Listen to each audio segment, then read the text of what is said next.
હા, અને આજ પણ હું ઘણી વાર બોલ્યો છું કે મારા દેશના યુવાનોને અમુક કહેવતું ને અમુક હાવ ખોટિયું આપણામાં ઘરી ગયું છે ને એને કાઢો આવે. હવે તો બધા ભણેલા છો, આવું થોડું થોડું વાંચતા રહેજો. એકલા પડો ત્યારે આ પબજીમાં સમય ન બગાડતા. જાણે એ બહુ બધું ઘરી ગયું છે પબજી ને. એની પહેલા ઓલી તીનપતિ હતી એ ગઈ પબજી આવી ગયું. હા, એ કે પબજીમાં મજા આવે. ઘણાને આપણે કહીએ તો આવું ન કરાય. એ કે એકચ્યુઅલી સમય જતો નથી. ગજબ કહેવાય હો.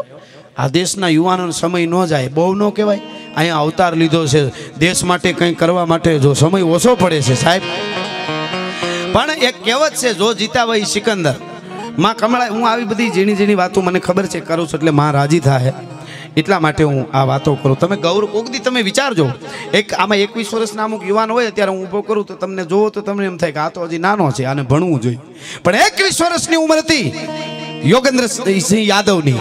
21 વર્ષની ઉંમર હો. અને કારગિલ વખતે જેથી પાકિસ્તાને હુમલો કર્યો અને એ વખતે આમ બહુ 16,500 ફૂટ ઉપર બરફની માથે ન્યાની ટેન્કુ ગોઠવાઈ ગઈ હતી. ઓલી બાજુથી પ્લેનથી આવી ત્યાં જવાય એવું જ નહોતું. કદાચ આપણે કારગિલનું યુદ્ધ ન જીતી શકે એવું પણ કહે છે ત્યાંના કારગિલ વખતે હાજર હતા તે. અને એ વખતે આપણો સેનાનાયક હતો, એને વિચાર કર્યો કે હવે શું કરવું. આપણે સામે એટલો મારો કરી છે હથિયારોનો, પણ કરવું શું કે ત્યાંથી એના તો ઉપરથી ઘા આવે છે, ત્યાં સુધી પહોંચી શકાય એવું છે નહીં. આપણી પાસે હથિયારો ઘણા છે, પાકિસ્તાનની ટુકડી આપણા કરતાં થોડી છે, પણ ત્યાં પહોંચાય જ નથી. એનું શું કરવું. અને એ વખતે યોગેન્દ્રસિંહ યાદવ નામનો એ 21 વર્ષનો યુવાન હતો. એણે કીધું, સર मैं एक काम करता हूँ, मुझे थोड़ी टुकड़ी दीजिए, थोड़ा युवानो दीजिए. कि क्या करना चाहते हो तुम? मैं उधर से जाऊंगा. है कि હું પાછળથી જઈશ.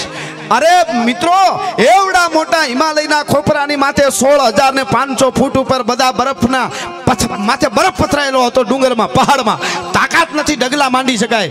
જ્યાંથી કોઈ જઈ જ ન શકે, કોઈથી ચડવાની કલ્પના ન કરી શકે. ન્યા યોગેન્દ્રસિંહ યાદવે એમ કીધું કે મારે ત્યાંથી જવું છે, તમે આ બાજુથી હથિયારનો મારો કરી અને એની નજર આ બાજુ ખેંચી રાખો. મને 2-5 જુવાનો થોડા આપો, એને લઈ આગળ હું જઈશ. અને જે આપણે ગામડામાં મીંદડી કહે છે એવું આંકડિયાવાળું એ સાધન લોઢાનું એ લઈ એમાં દોરીઓ બાંધી અને ત્યાં જવા માટે એ તૈયાર થયો. એક અહીર, એક યાદવ, એક આહિરનો 21 વર્ષનો યુવાન. સાહેબ, એક બાજુ 21 વર્ષનો યુવાન જ્યાં આપણા દેશના માટે એ હિમાલયના પહાડ 16,000 ફૂટ પહાડ બરફનો ચડવા તૈયાર હોય, અને અહીંયા આપણે પબજીમાં કંઈક સમય નથી જતો એટલે આમાં ટાઈમ જાય. એટલે કોકદી કલ્પના કરજો. એટલે હું આ વાતો કરું છું ને આમાં જ બડું દાદો રાજી થાય ને માં કમળાએ રાજી થાય. હા, તમારે આર પાર ઉતરવું પડશે. એકવાર આમ કમિટમેન્ટ કરી લ્યો, તમે એકવાર નક્કી કરી લ્યો કે મારે આ કરવું, એટલે ત્યાં તમે પહોંચો ને પહોંચો. હવે એવું બધું કંઈ થાય તો પૂરું.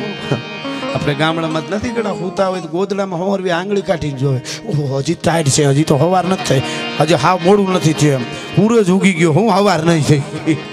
આવું આપણે બહુ ઓહરીમાં ઘણા ખાટલા હોતા હોય ને કૂતરું ઓહરીમાં આવે એટલે આડા પીડા હડ કૂતરું હામુય ન જાવ, એને ખબર હોય ઊભો નહીં જ થાય.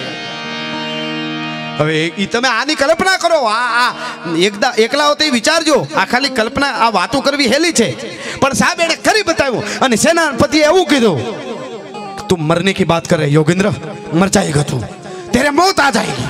અને તેથી યોગેન્દ્રસિંહ યાદવ નામના એ આયરે કીધું હતું, सर पाकिस्तानियों को मारने के पहले उसका बंकर उखाड़ दूं, उससे पहले अगर मौत आएगी तो मौत को भी मौत के घाट उतारूंगा. मैं यही रहूं. हाँ, मेरे साथ किशन है, मेरे साथ काना है. એની પહેલા જો મોત આવશે તો મોતને પણ મોતને ઘાટ ઉતારી દઈશ. અને ચડ્યો ભાઈ ઓલી બાજુ થયો. આ બાજુથી આપણી સેનાએ બંદૂકનો મારો ચાલુ રાખ્યો. સામે પાકિસ્તાનને ગોળીનો જવાબ આપતો હતા હામાં. એને એમ કે અહીંથી યુદ્ધ શરૂ રહ્યો. અને પાછળથી ટુકડી લઈને ચડ્યો. એ મારતા જાય, આમ આંકડિયા ભરાવતા જાય. બરફ જામી ગયો તો ભાઈ, ફેરવીને ઘા કરે, મારતા જાય. યોગેન્દ્રસિંહ યાદવ નામનો 21 વર્ષનો યુવાન અને ચડતો જાય. 60 ફૂટ નીચે રહ્યો. તઈ પાકિસ્તાન ક્યારેક એ બાજુ આવીને ખોટા અરે ગોળીઓ આમ ખબર નહીં, પણ કદાચ કોઈ આવે તો એ બહુ તૈયાર એટલે ધડ એમ ગોળીઓ મારી અને પાછા વૈયા જાય. ઓલી બાજુ ભેખડો હતો ત્યાં. એને એમ કે કોઈ આવતું નહીં, પણ ક્યારેક આવું કરતું રહેવું જોઈએ. 3 ગોળી મિત્રો ખંભામાં લાગી હતી અને એને પરમવીર ચક્ર મળ્યું હતું. એ કહું છું હજી જીવે છે એટલે કહું છું. આ કોઈ બનાવેલી વાતો તમને નથી કહેતો, આખું ભારત ગૌરવ લઈ શકે સાહેબ. એટલે આવી વાતો હું વીણી લઈ આવું છું. અને માં કમળાએ રાજી થાય એનો મને ખબર છે, એટલે હું આ વાતો લઈ આવું છું સાહેબ. જે વાતો એક માણસ જન સુધી ન પહોંચી હોય એ વાતો મારે લેવી છે, એટલે હું આવી બધી વાતો લઉં છું. 3 ગોળી ખંભામાં લાગી, માથે ઓલો ટોપ પહેરેલો એટલે માથામાં ન લાગી, પણ 2 ગોળી આ બાજુના ખંભામાં, એક આ ખંભામાં. છેલ્લે 60 ફૂટ નીચે રહ્યો અને વિચાર કર્યો કે ઓહો, આટલું બધું ચડી ગયો છું, આખી બાજી મારી જાહે. અને લોહીના ભભૂકા જાતા હતા મિત્રો, આખી રાત છેડ્યો જતો હતો, આખી રાત. મિત્રો એવું નક્કી નથી કે કોકના દુશ્મનને મારવા હોય તો જ ગોળીઓ લાગ્યા પછી એ જાતો તો છેડ્યો જાતો તો. એ એવું નથી કે દુશ્મનને મારવા હતા એટલે જ જાતો તો. ખાલી આગળવાળા દુશ્મનને મારવા એટલા જ નહીં, પાછળવાળા ભારતીયોને પ્રેમ કરતો હતો એટલે એ છેડ્યો જાતો હતો. ભલા માણસ, એને પ્રેમ. હા, અને સડી ગયો ભાઈ, લોહીના ભભૂકા, અને બરોબર માથે સડ્યો. એ માથે સડ્યો, પાકિસ્તાન વાળાઓની હવાર પડી ગઈ હતી. પછી તો પાકિસ્તાન વાળાની બાજુ નજર ખેંચાણીને હજી જોવે ત્યાં તો એના ઠેલામાંથી બોમ્બ કાઢી ધાડ ધાડ ધાડ કરતા એક પછી એક બંકરોને ઉખાડવા માંડાણો. ત્યાં તો ઓલી બાજુથી આપણી સેના ફૂગી, કારણ કે આ બાજુ નજર ખેંચાણી, ત્યાં તો આપણી સેના એ બાજુથી ફૂગી ગઈ અને એ બાજુથી સેના ફૂગી ગઈ. યોગેન્દ્રસિંહ યાદવ અને એ વખતના યુદ્ધના યુવાનો એના પરાક્રમથી પાકિસ્તાનની હાર થઈને આપણું ભારત જીતી ગયું હતું કારગિલ વખતે. ભલા માણસ, આ ઘટના બની અને પરમવીર ચક્ર એને મળ્યું હતું યોગેન્દ્રસિંહ યાદવ નામના યુવાનને. આ 3 ગોળીઓ લાગ્યા પછી સાહેબ કોક ઘણા નતા મગજમાં નો બે, ખોટી વાત છે, પછી થોડો સડી હગે લ્યો, આનું શું કરવું.